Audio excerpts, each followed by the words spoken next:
انتصارا لمظلومية الشعب الفلسطيني وردا على مجزرة مخيم النصيرات في قطاع غزة يوم أمس.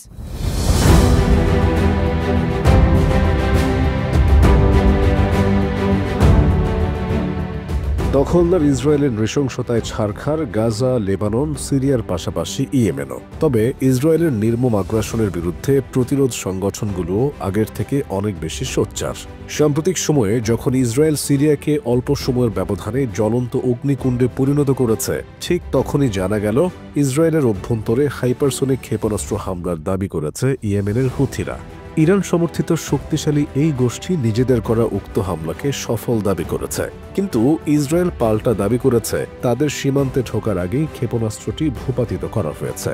Houthi বিদ্রোহীদের মুখপাত্র ইয়াহিয়া সারি 16 ডিসেম্বর সোমবার টেলিভিশনে দেওয়া এক বক্তৃতায় জানিয়েছেন, ইসরায়েলের মধ্যাঞ্চল লক্ষ্য করে একটি ক্ষেপণাস্ত্র হামলা চালানো হয়েছে।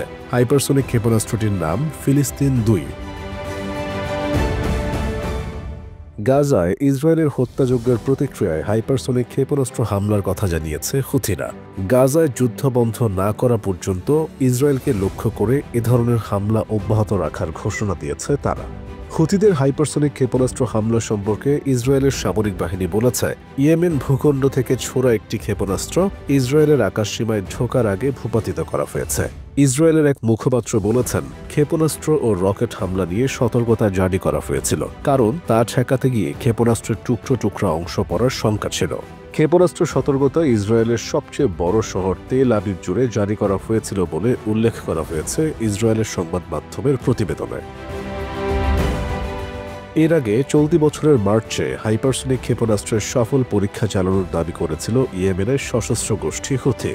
সে সময় গোষ্ঠীটি জানিয়েছিল, ঘণ্টায় সর্বোচ্চ ৯৮০০ কিলোমিটার গতিতে লক্ষ্যে পৌঁছাতে সক্ষম এই ক্ষেপণাস্ত্রটি সলিড জ্বালানি চালিত।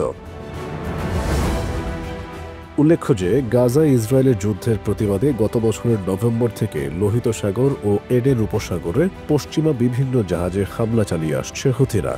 ফিলিস্তিনিদের প্রতি সমর্থন জানিয়ে সে সময় থেকে লোহিত সাগর ও এডেন উপসাগরের বাবাল মান্দাব এলাকায় চলাচলকারী ইসরায়েল ও ইসরায়েলের সাথে সম্পর্কযুক্ত বাণিজ্যিক জাহাজগুলোতেও ক্ষেপণাস্ত্র ও ড্রোন হামলা শুরু করে গোষ্ঠীটি।